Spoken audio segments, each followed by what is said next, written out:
Ici Mono, parlant de l'impact que cela va avoir, si on prend une image simple, l'image des entreprises qui ont besoin d'énergie électrique pour fonctionner.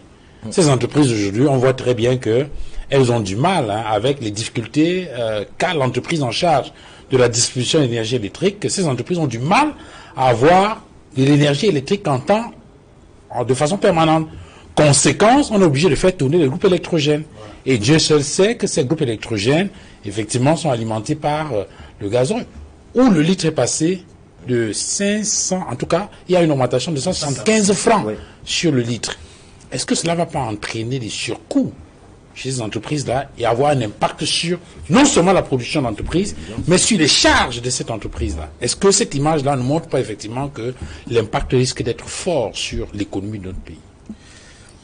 Alors, Duval, on va aller un peu plus terre à terre. Vous savez, des choses liées à l'économie, c'est beaucoup de chiffres, beaucoup de mathématiques. Et les Camerounais, vraiment, ne sont pas, dans leur immense majorité, disposés à faire des efforts dans ce sens-là. Allons dans le terre à terre pour comprendre pourquoi nous sommes déjà dans cette situation.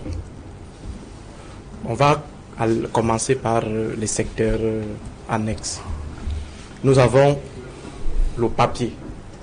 Le papier est fait à base du bois. Le Cameroun a le bois. Que vous partez à l'est, que vous partez du côté de Nangaï-Boko, à Tibati, vous avez le bois. Maintenant, qu'est-ce que le Cameroun fait? Le Cameroun vend plutôt le bois pour que les autres transforment et lui envoient les papiers. Et ça coûte cher. Deuxième élément, l'agriculture.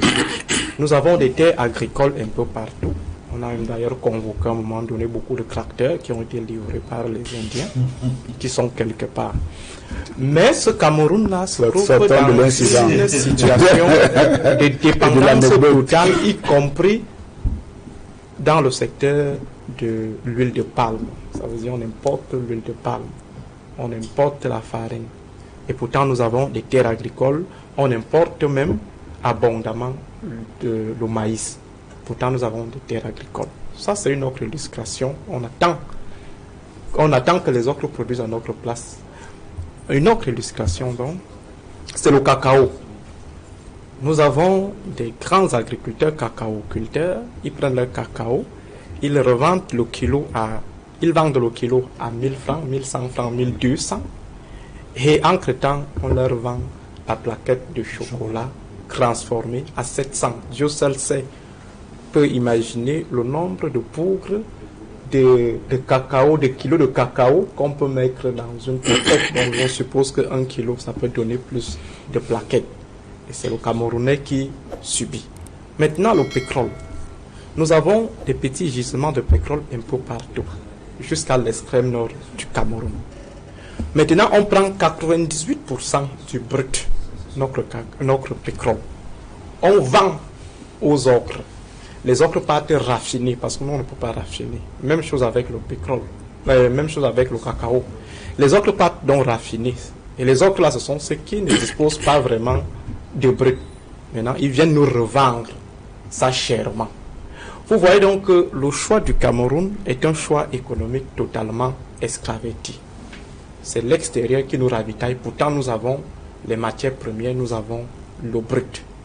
Et ce choix esclavétique répond à une certaine rationalité. Comme je l'ai toujours dit, ne pensez pas que les gens de 82 sont naïfs, sont des gens assez intelligents.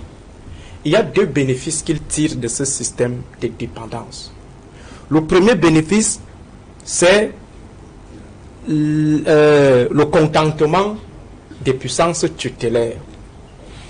Pas des puissances qui ont une domination forcément sur le Cameroun, mais sur l'ordre de 82, qui est une excroissance du néocolonialisme, c'est-à-dire qu'on fait comment pour maintenir la colonisation sans toutefois avoir la présence française. Mauvais discours, vraiment. Entre-temps, donc, ces gens continuent de faire allégeance à ces puissances qui assurent leur sécurité au niveau international à chaque fois qu'il y a des secousses internes et des secousses internationales. Donc, leur longévité s'appuie également sur ces réseaux internationaux à qui ils vendent il brade les richesses du Cameroun. Ça, c'est la première rente qu'il tire de l'affaire. La deuxième rente, c'est que ça permet de créer une certaine économie opaque qui garantit aux uns et aux autres des petites rentes annexes. On a vu le cas de Glencore. Non. Parce que si on commence à transformer, par exemple, le pétrole, on n'aura plus besoin des négoces, on n'aura plus besoin de ces traders. Or, ce sont ces traders-là qui nous envoient des barchistes, ce sont eux qui nous donnent des recrues commissions, ce sont ceux-là avec qui on deal. Et ça peut nous produire en quelques secondes 7 milliards, comme dans le cas de Glencore, transité par le Nigeria et reversé à certains cadres de la SNH et de la Sonara. Donc, ils ont intérêt à ce que cette dépendance perdure. Parce que, d'un, ils sont issus de ce système de dépendance. De deux, ils utilisent ce système de dépendance pour continuer à s'attirer la sympathie et le soutien de ceux à qui ils vendent le Cameroun. Et troisièmement, ça leur permet de puiser, de mettre les mains dans les fonds de l'État. Donc, il faut dire que nous sommes dans une situation assez complexe. Maintenant, un autre élément à mettre en exergue, c'est le pouvoir d'achat. Ce qui est fait aujourd'hui, l'honorable Samuel Mota a procédé à un calcul là de 5 000 francs qui permettrait désormais à chacun de couvrir ses frais en termes de carburant par mois. Si quelqu'un a un moteur qui prend pratiquement 30 litres et que sur 1 litre on a ajouté 100 francs et que après 3 jours il doit faire peut-être le plein, une semaine il doit faire le plein, 100 francs multiplié par 30 litres, il me semble qu'on est déjà, ça fait déjà 3 000. Et en 4 mois, on est déjà à 12 000. En 4 semaines, autant pour moi, on est déjà pratiquement à 12 000. Donc, au-delà des 5 000 francs qui ont été augmentés. Donc, le pouvoir d'achat pour soutenir cette économie de dépendance ne permet pas vraiment d'aider les Camerounais. Autre élément. On va faire des économies désormais de 700 milliards et plus. Mais qu'est-ce qu'on fait donc de cet argent depuis qu'on fait des économies? On serre la ceinture après 93. En 93, on a revu les choses à la baisse. On a demandé aux Camerounais de serrer la ceinture. Finalement, qu'est-ce qu'on a donc fait? Des réserves, c'est-à-dire l'argent qu'on a gardé à côté. Si aujourd'hui on se rend compte que cet argent sert plutôt à autre chose.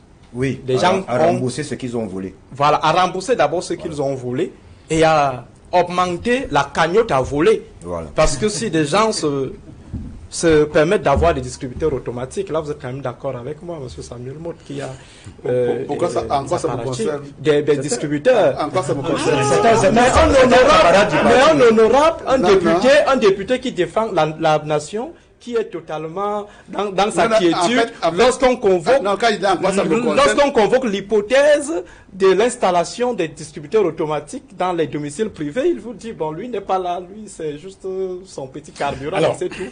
Alors, vous me